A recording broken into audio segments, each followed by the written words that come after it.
Dinah Corwell spent the last $11 they had on 6 dead beehives, and every person in Alkali Crossing who happened to be standing outside Rupert Stine's supply house that Tuesday morning watched her load them into the wagon herself. The hives were in bad shape. 3 of the boxes had rotted along the bottom joints, where moisture had worked its way in over 2 seasons of neglect. A 4th had been knocked on its side at some point and never righted, and the comb inside had collapsed into something that looked more like a dark stain than anything useful. The 5th and 6th boxes were intact enough on the outside, but no sound came from them, no low, steady hum that healthy colonies make, just the particular silence of abandoned things. Rupert Stine had set them out behind his lot with a hand-lettered sign that said he'd take any reasonable offer to clear them before the end of the month. When Dinah stopped in front of them, he came out of the store and stood in the doorway with his arms crossed and watched her look them over. "Previous owner brought those in from the Kettle Creek claim last spring," he said. "Died over the winter, the bees, I mean. Man's still alive, far as I know, just moved his family back east and didn't want the trouble of hauling these." "All of them died over winter," Dinah said. "Far as anyone can tell." She crouched in the dirt beside the 6th box, the one on the end. She put her ear close to the wood without touching it. $11, she said. Rupert Stine made a sound. "Mrs. Corwell, those boxes aren't worth $11. I'd take 3 just to move them." "I mean, I have $11, Dinah said. "That's what I'm offering." He was quiet for a moment. "You want them?" "Yes." He looked at the hives. He looked at her. "All right," he said slowly, with the tone of a man who had already written the loss off and found the transaction mildly embarrassing for everyone involved. "They're yours." She was 31 years old, Dinah Corwell, with the particular look of someone who had been working outside in Wyoming weather long enough that the sun and wind had become part of her face rather than something that happened to it. She had grown up in Tennessee before her family moved west, and before that her grandmother had kept 30 hives on a property outside Knoxville for 22 years. Dinah had spent summers beside those hives, starting at age 7. She had learned things in that time that she had never thought of as knowledge exactly, more as the natural result of paying attention to the same thing for a long time. She did not explain any of this to Rupert Stine. She paid him the $11, loaded the 6 boxes into the wagon with the help of a boy Stine called over from the loading dock, and drove home. Seth was in from the south pasture when she turned up the drive.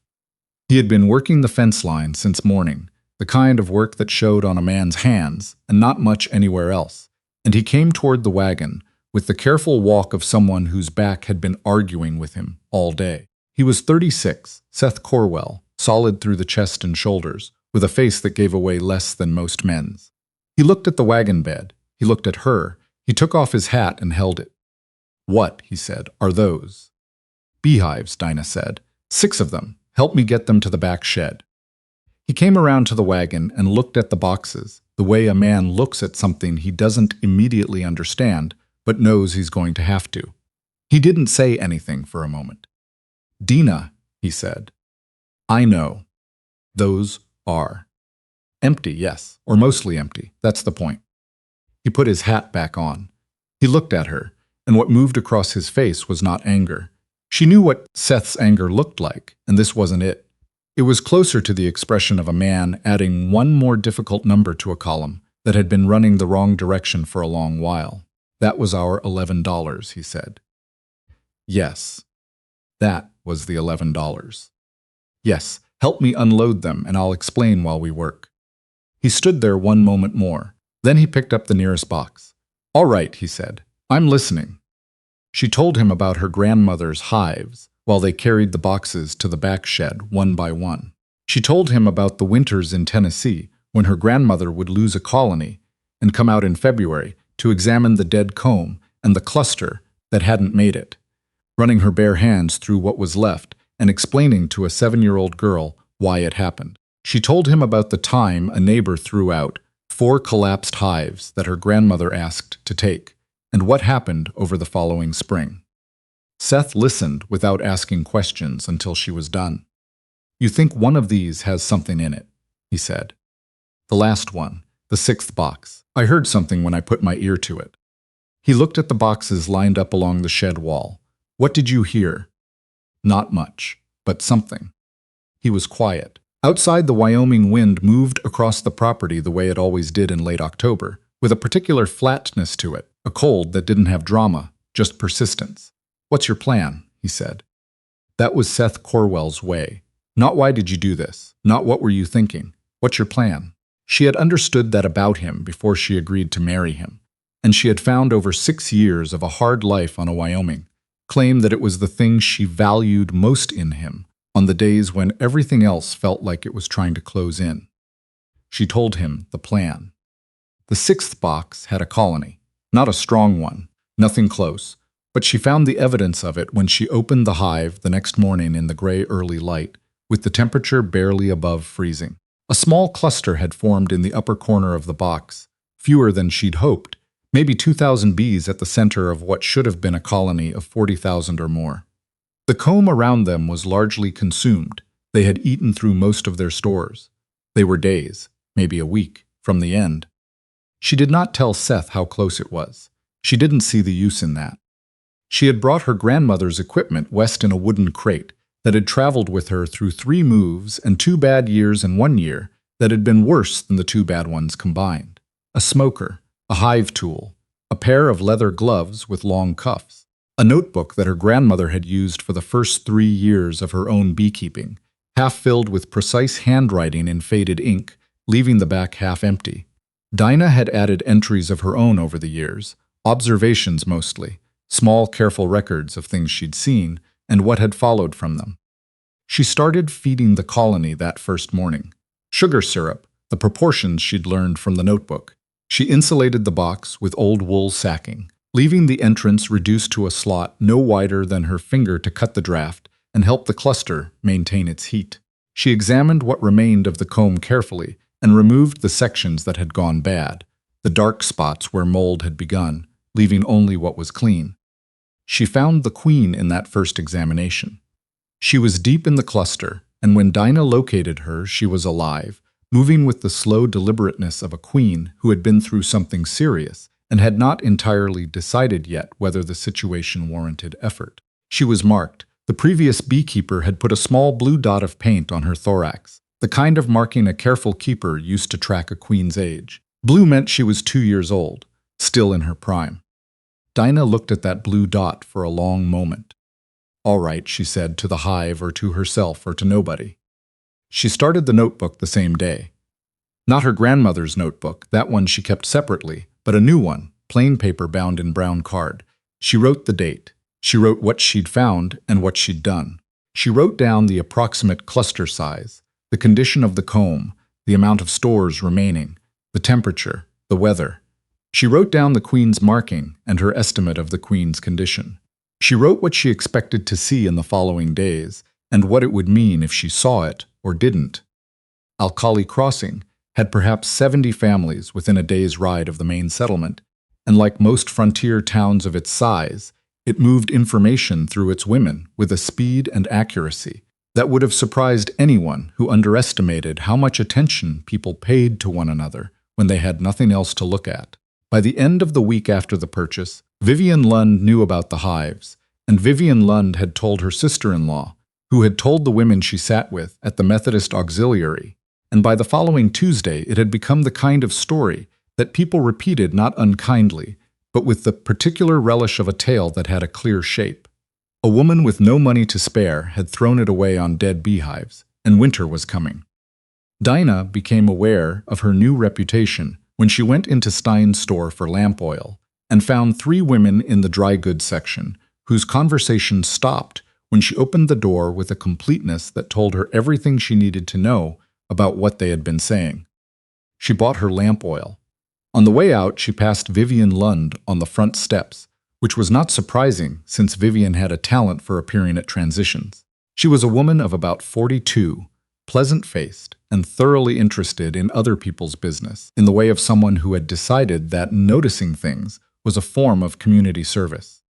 I heard about those hives, Vivian said. I imagine you did, Dinah said. I heard they were dead.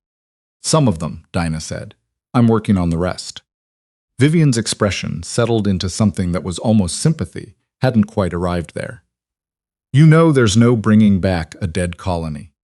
There's one that isn't dead, Dinah said. That's the one I'm working on. She kept walking. She heard Vivian behind her make the sound that people make when they have more to say, but the person they're saying it to has already left. A small exhale of opinion, with nowhere to go. Dinah registered it the way she registered everything that seemed likely to matter later. Stored it. The colony held through November. That was the first thing. It more than held, it began to grow, which was not what Dinah had expected, not in October and November, not with the temperatures dropping the way they dropped in Wyoming. But she had adjusted the feeding 3 times in the first 2 weeks, based on what she was observing, and the cluster had responded, and by the 3rd week of November, she measured it against the marks she'd made in the notebook, and it was larger than when she'd found it. Seth noticed her in the shed past dark one evening and came out with a lantern. "Come inside," he said. In a minute. He sat on the overturned crate she used as a stool when she was taking notes and watched her work for a while without speaking. "How are they doing?" he said. "Better than they should be." What does that mean? She looked up. She had been so focused on the entry she was writing that she hadn't heard the particular quality of worry in his voice until that moment. He was trying not to let it show. Seth was. But she had been looking at his face for 6 years, and she knew the difference between his neutral expression and his controlled one. "It means the colony is growing when it shouldn't be growing yet," she said. "It means what I'm doing is working better than I expected." He was quiet for a moment. "But it's just 1 hive." "Yes." "Out of 6. "Yes." She closed the notebook. Elia's.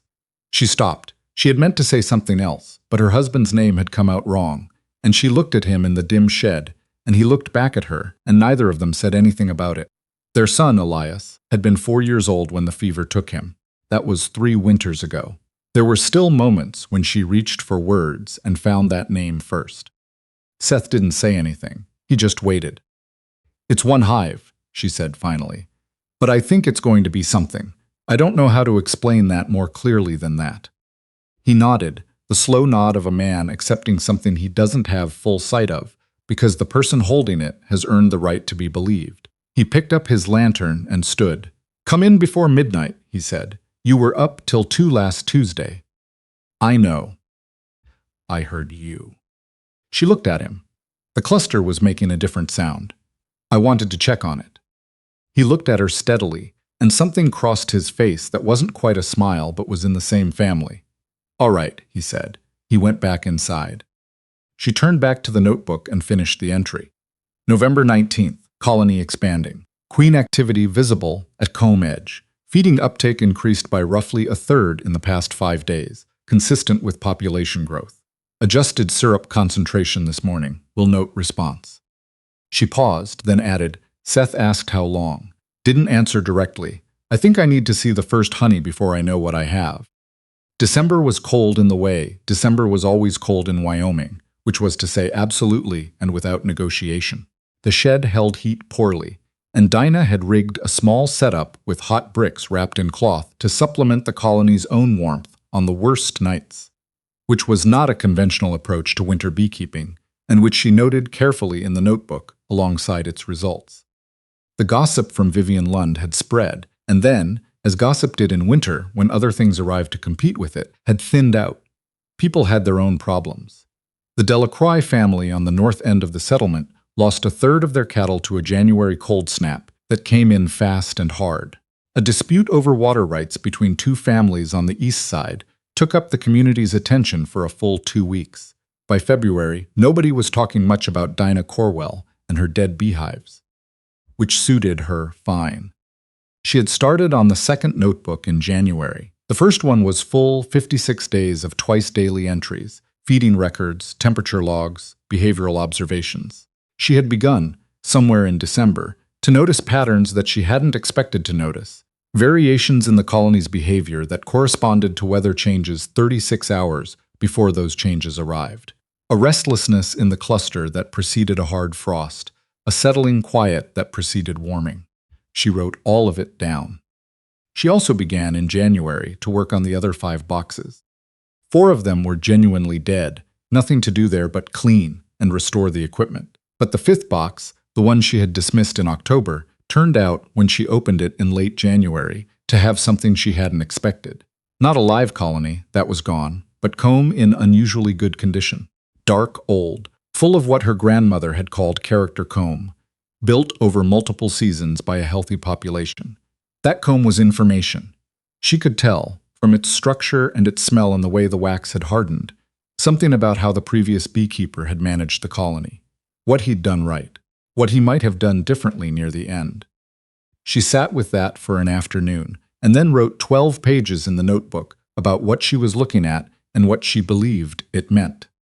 Seth found her at the kitchen table late that night, with the pages spread out around her and the lamp turned up high. He looked at the pages. He looked at her. "Are you all right?" "I think I understand why the others died," she said. He sat down across from her. He was in his long underwear and had the look of a man who had woken from light sleep and come downstairs because something had felt off. "Tell me," he said. She told him. He was not a beekeeper and had never been one. But Seth Corwell listened to things people said to him with the full attention of someone who had learned early that information was worth more than most things you could put in a barn. He asked 2 questions when she finished. They were the right 2 questions. She answered them. "So it was the winter before last," he said. "That's when they started going." "I think so. The comb shows it. Something disrupted them in the fall, not the immediate winter, the fall before. And they went into winter already weaker than they looked from the outside." He nodded slowly. He looked at the pages. "And the one you've got, the 6th hive." "She came into winter weak too," Dinah said. "But she had a strong queen and she had just enough, and I got to her in time." He was quiet for a moment. Outside, the February wind moved along the eaves of the house in a low, continuous note. "What happens in spring?" he said. "In spring," Dinah said, "we find out what she can do." Spring in Wyoming arrived the way it always did, which is to say on its own schedule, and with no particular interest in what anyone needed from it. There were false starts in March, 3 days of warmth followed by a hard freeze that cracked the rain barrel and made the morning walk to the shed treacherous. But by mid-April the air had changed in the way that only April air changes, a loosening, something below the cold that had been waiting. The colony expanded faster than Dinah had predicted, and she had predicted well. By the first week of May, she had moved the population into 2 of the clean, restored boxes.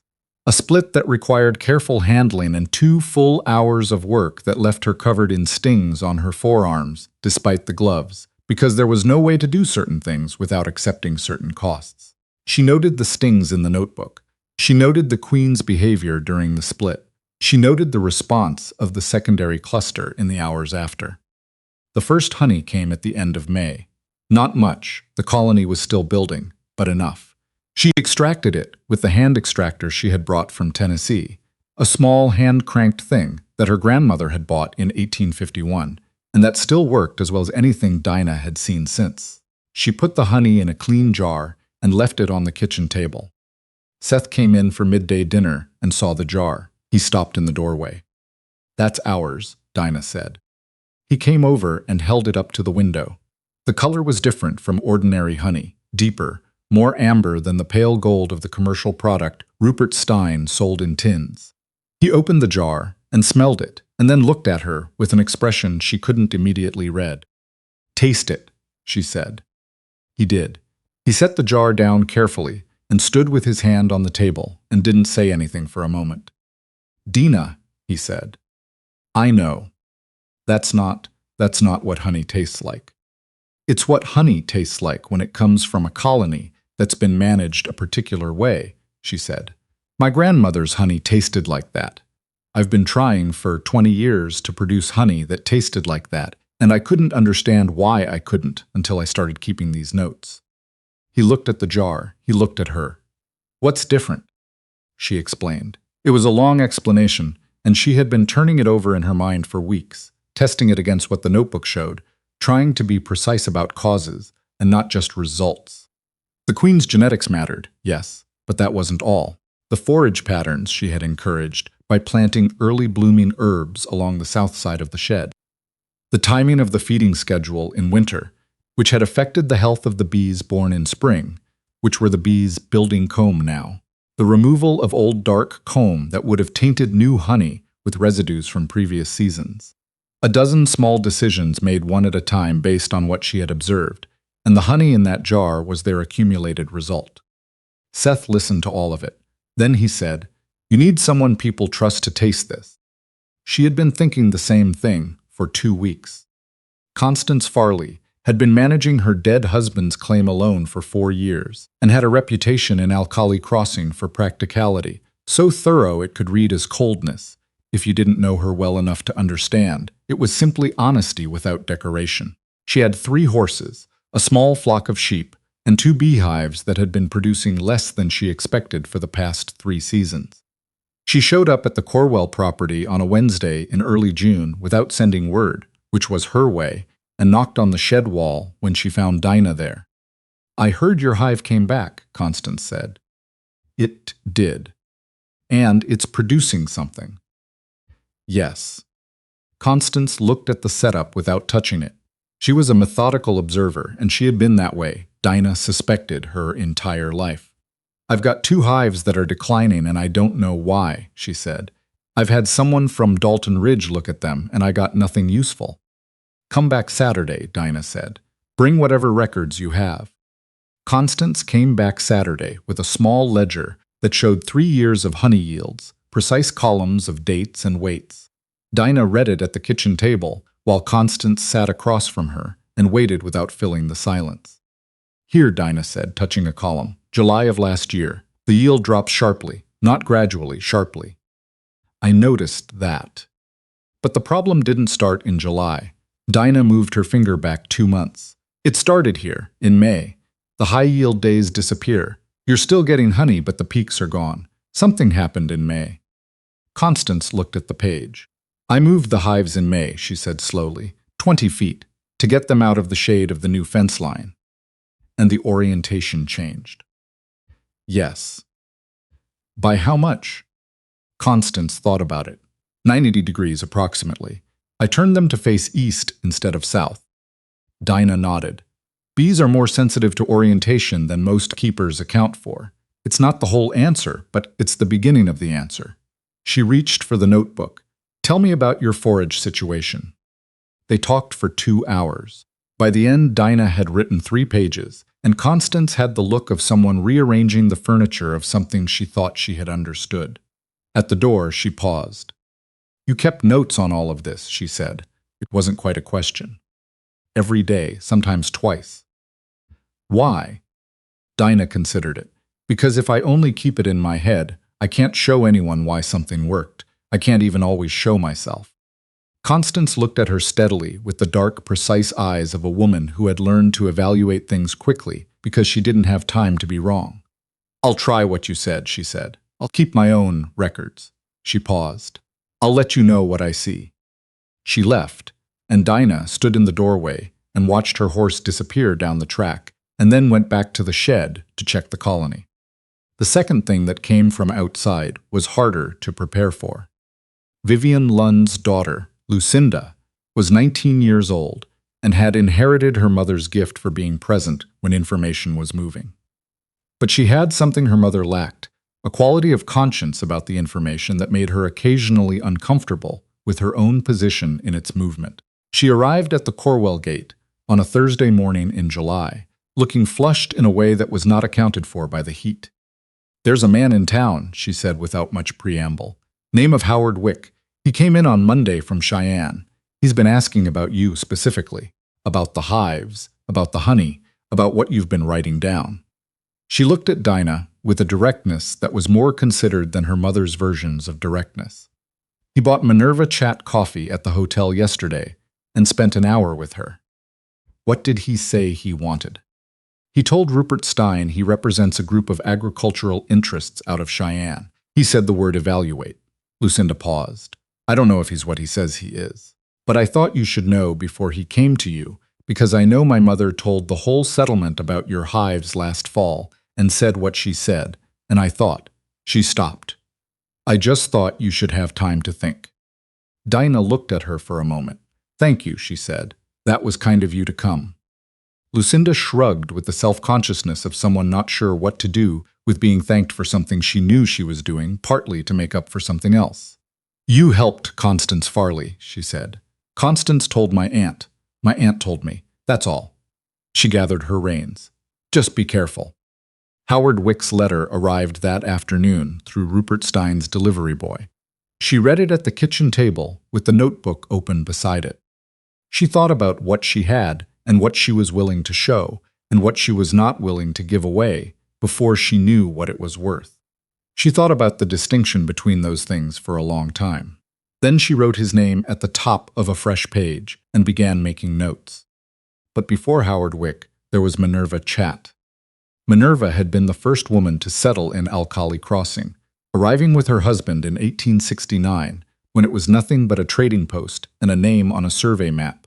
Her husband was 3 years dead, and she had become in his absence what she had always partly been in his presence. The person whose opinion settled disputes, whose presence at an event meant the event mattered, whose words, when she used them carefully, landed with the weight of accumulated observation over decades.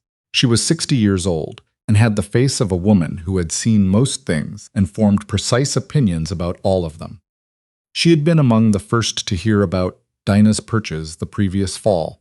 She had not laughed, but she had said to Mabel Trent at the sewing circle that it was the kind of desperate gamble that hard winters produced in people who had run out of better options.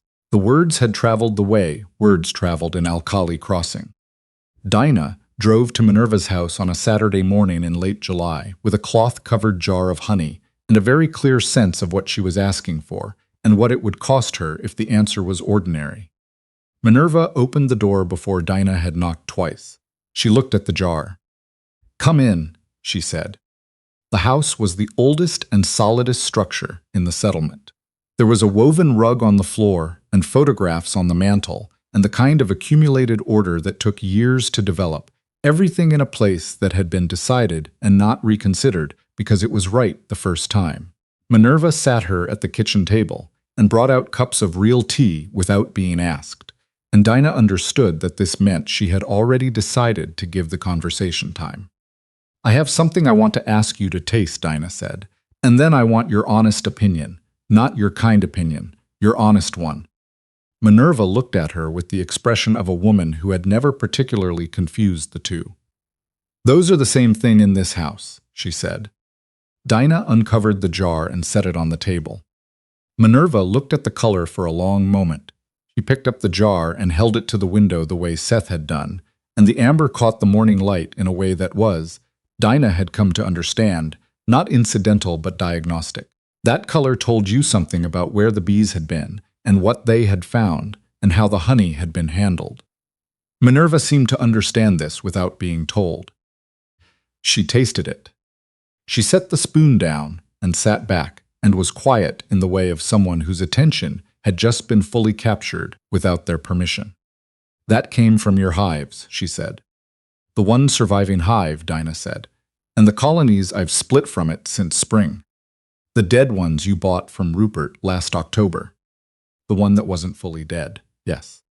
Minerva looked at the jar. She picked up the spoon and tasted it again, more slowly this time, with the focused deliberateness of someone trying to be accurate about what they were experiencing rather than merely reacting to it. She set the spoon down and folded her hands on the table. "I had honey like this once," she said. "A woman in Missouri. She'd been keeping bees for 30 years, and she kept them differently from everyone else, though she couldn't always say exactly how. Her honey tasted like this." She paused. "Like the flowers actually matter. Like what the bee did with what it found actually matters." "It does matter," Dinah said. "I can show you in the notebook how it matters and what affects it and what I changed and when." Minerva looked at her directly. "You've been keeping records." "Every day since October." "Of what?" Dinah told her, not quickly. She had learned that fast explanations of careful work sounded either miraculous or accidental, and hers was neither. She went through the winter management, the feeding adjustments, the decisions about comb, the split in spring, the forage plantings. She showed Minerva the notebook, opening it to the first entry and letting her turn the pages at her own pace. Minerva read without speaking for a long time. When she looked up, her face had changed in a way that was small and quiet and real. "You said at the beginning you didn't know if this would work," she said. "I thought it would. I didn't know.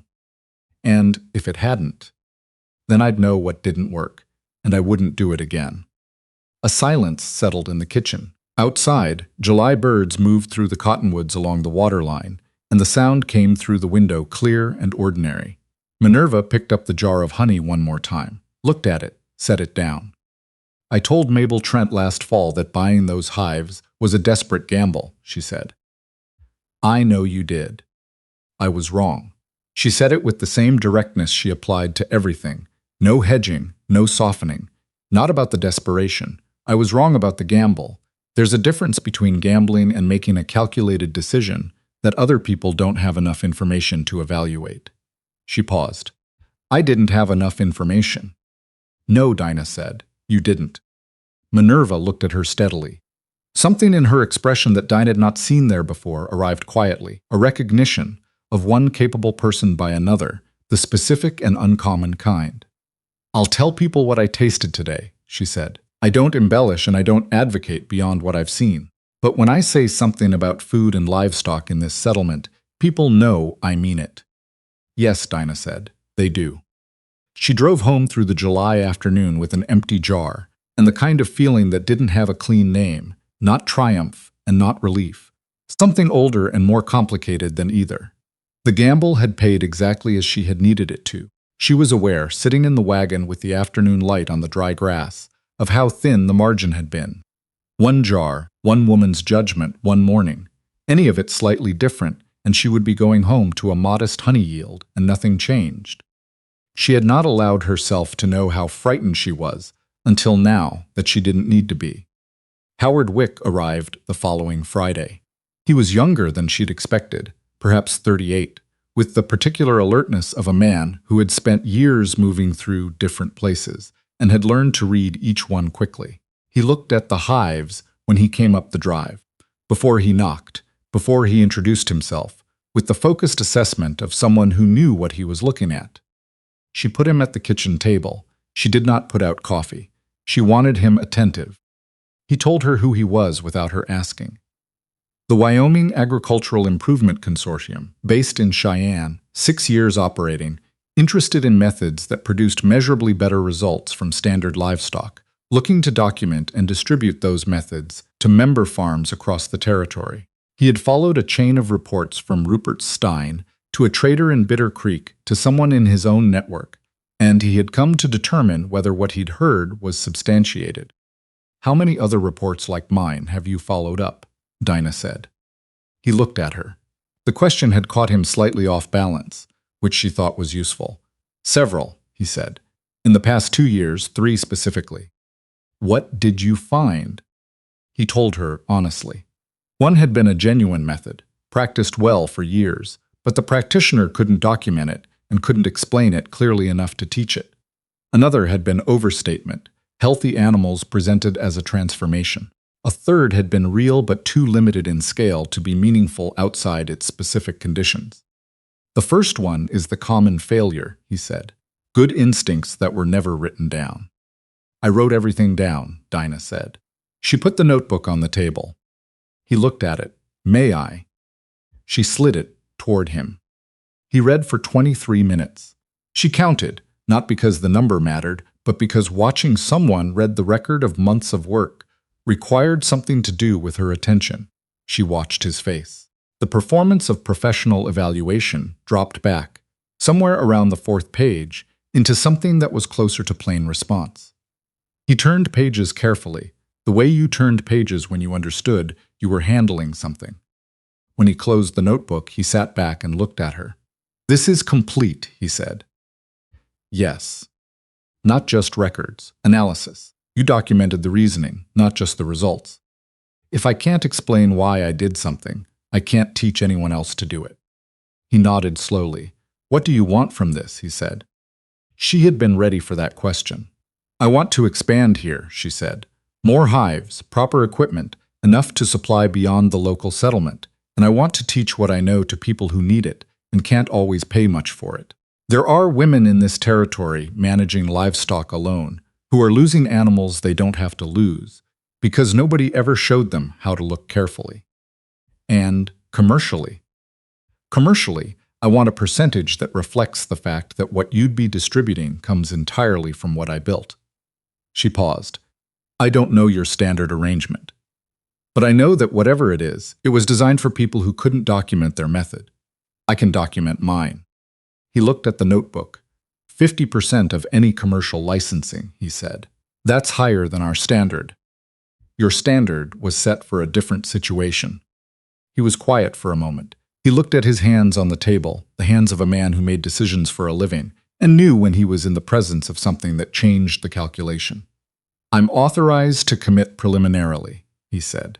The board confirms, but yes, 50%. She put her hand across the table.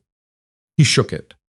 They spent the rest of the afternoon going through the notebook together, him asking questions and her answering them with the precision that came from having lived every page. He was a careful questioner and genuinely curious underneath the professional manner, and she found herself revising her initial wariness not into trust exactly, but into the kind of professional respect that felt like something you could build on. Before he left, she took him to see the hives. The colonies had grown through summer into what she now had to acknowledge, without the hedging she'd allowed herself in spring, was something she had not seen before. The hive bodies had a hum to them at this stage of the season that was different in quality from what she'd heard from other people's colonies, deeper, more continuous, a sound that suggested full density and efficient purpose. He stood at a respectful distance and listened. The queen, he said, the one you found in October. Still heading the main colony, yes. She's 2.5 years old now. Yes. And still producing at this level. She's the reason the rest of it was possible, Dinah said. Everything I was able to do depended on her still being there to do it around. He looked at the hives for a long moment. You named her, he said. It was almost a question. No. He glanced at her. Most keepers name things. She's a queen bee, Dinah said. What I owe her is good management, not a name. He almost smiled. Fair enough. He drove out as the afternoon light was going to gold, and Dinah stood at the gate until his wagon was out of sight. Then she stood a little longer in the warm July air with the sound of the hives behind her, that deep continuous hum that had started as a whisper in a rotting box last October, and become, over 9 months of daily attention, something she could hear from the house now without meaning to listen for it. Seth came up beside her. He had the look of a man who had been watching from a discreet distance and had decided the conversation was over. Well, he said. 50%, she said. Licensing on the method. The consortium distributes it to their member farms, and we get half of what they earn from it. He's presenting to the board, but he committed. Seth was quiet for a moment. He had the expression that appeared on his face when something large had settled and he was making room for it. Not relief exactly, something more durable than relief. The look of a man recognizing a turn in a road he had been walking for a long time. That's real, he said. Yes. That's real money and its reach, she said. Farms across Wyoming and Colorado using this method. The honey here, the teaching here, that's all ours. None of that goes to them. He looked at the hives. He looked at her. Last October, he said, when you came home with those boxes, I stood out there at the shed and I thought. He stopped. He didn't say what he'd thought. He didn't need to. She had known what he'd thought. She had watched him think it, and she had not blamed him for it. You asked what my plan was, she said. Yes. That was enough. He looked at her for a moment. That was all I did. That was what I needed, she said. They stood there while the July evening came down around them, warm and unhurried, and the light on the dry grass turned the particular color it turned when the day had done what it intended and was letting itself go. In the shed, the colonies were settling toward their evening, quiet, the hum dropping in frequency the way it did when the temperature started to fall, a sound she had learned to read the way you learn to read anything you've paid enough attention to. 9 months from a single nearly dead colony to a method documented well enough to license. That math didn't balance if you only counted the obvious things. It balanced if you counted what the notebook represented, not just the records, but the daily decision to take the work seriously enough to write it down, to treat observation as a discipline rather than an accident. She had tried to write that into the documentation for Howard Wick. The part underneath the method, harder to put into sentences, the thing that wasn't a technique but a way of approaching a problem. She wasn't certain she'd done it clearly. Maybe it was the kind of thing that had to be found by doing rather than explained in a report. But she had tried. The trying was in the notebook. All of it, the wrong turns and the cold nights and the feeding adjustments that hadn't worked the first time and the ones that had. More hives in spring, she said. How many? Enough to prove this wasn't particular luck. Enough to show the method works on stock that wasn't nearly dead when I started. She paused. I talked to a man over in Timberdraw last week who has 15 established colonies and hasn't understood for 3 years why his yields keep declining. Seth looked at her sideways. When did you talk to him?